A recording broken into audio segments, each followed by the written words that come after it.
Hello learners, welcome back to our channel. Previous videos में हमने practice set के 10 question solve किए थे। आज हम कंटिन्यू करेंगे क्वेश्चन नंबर 11 से।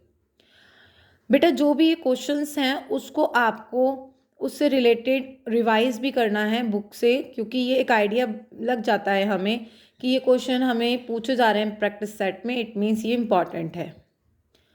तो पहला क्वेश्चन है, dividend received from investment abroad in record on the credit side of the capital account.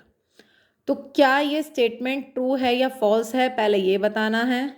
उसके बाद अगर ट्रू है तो क्यों है और फॉल्स है तो क्यों है, ये एक वैलिड रीज़न देना है। तो बेटा हमें ये जो स्टेटमेंट दिया है ये क्या है बेटा, ये फॉल्स है।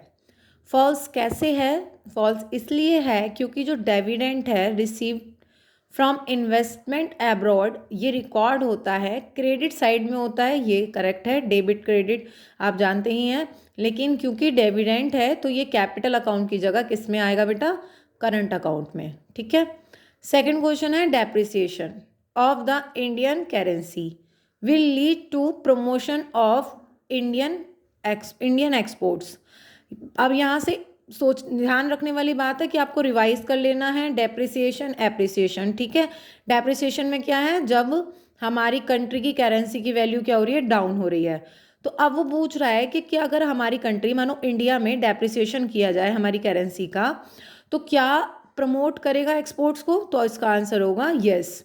मतलब फर्स्ट वाले का आंसर फॉल्स था तो इसका सेकंड वाले का आंसर क्या है? ट्रू। क्योंकि डेप्रिसिएशन से क्या हो रहा है बच्चे, डेप्रिसिएशन करने से जो हमारा गुड्स है, मतलब प्रोडक्ट है, वो क्या हो जाएगा? चीपर हो जाएगा। ठीक है।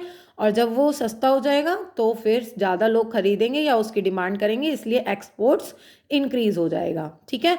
और अगर यहाँ पे लिखा होता इम्पोर्ट तो याद रखना, जब डेप्रिसिएशन होता है तो इम्पोर्ट क्या हो जाता है हमारा? डिक्रीज हो जाता है। ठीक है।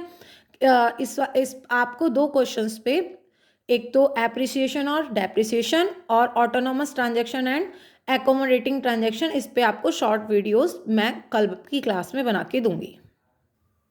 नेक्स्ट क्वेश्चन है, suppose only one good x is produce in the country. ठीक है।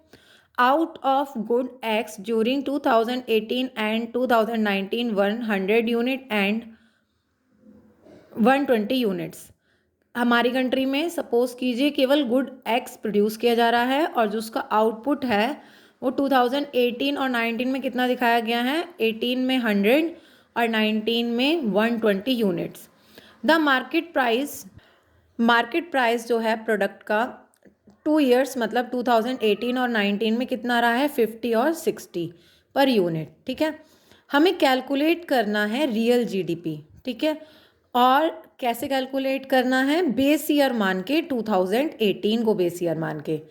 तो आपको मैंने जब नेशनल इनकम के न्यूमेरिकल्स कराए थे तो वहाँ पे जब आपको निट कैसे फाइंड करते हैं या फिर जीडीपी एट एमपी से जीडीपी एट एमसी कैसे कन्वर्जन करते हैं, तो वहाँ आपको मैंने बताया था कि आपको रियल जीडीपी, नॉमिनल जीडीपी और प्राइस इंडेक्स का फॉर्मूला लर्न कर लेना है।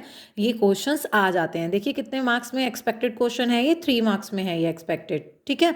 तो बहुत सिंपल क्वेश्चन है। देखिए हमें पूछा गया है 2018 में जो प्राइस था वो 50 था बेटा, 19 में हो गया 60। क्वांटिटी यानी कि आउटपुट कितना था? 18 में 100 और 19 में हो गया हमारा 120।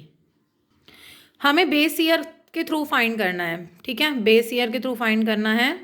तो अभी पहले इसको सॉल्व कर लेते हैं।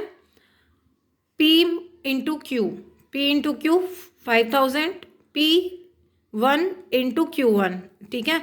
एक तरह से मतलब ये क्या है, क्योंकि ये हमारा करंट ईयर को हम P1 या Q1 बोलते हैं और जो बेस ईयर होता है उसको PO और QO भी कह देते हैं। ठीक है। तो रियल जीडीपी का पहले फॉर्मूला हमें यहाँ फाइंड करना है। तो चेंज इन जीडीपी, कितना चेंज हुआ है तो लगा लो। कितना चेंज हुआ है बेटा? 6000 minus 5000। Real GDP base divide करना है किससे? रियल जीडीपी बेस ईयर में जो प्राइस था। ठीक है। मतलब जो बेस ईयर में जो भी हमारा ओवरऑल रियल जीडीपी थी वो कितनी थी? 5000 मल्टीप्लाई, क्योंकि फॉर्मूला है परसेंटेज में निकालना है, मल्टीप्लाई बाय 100, तो आप इसको सॉल्व करेंगे तो कितना आ जाएगा 20%। इस तरह के क्वेश्चंस प्रैक्टिस कर लीजिएगा।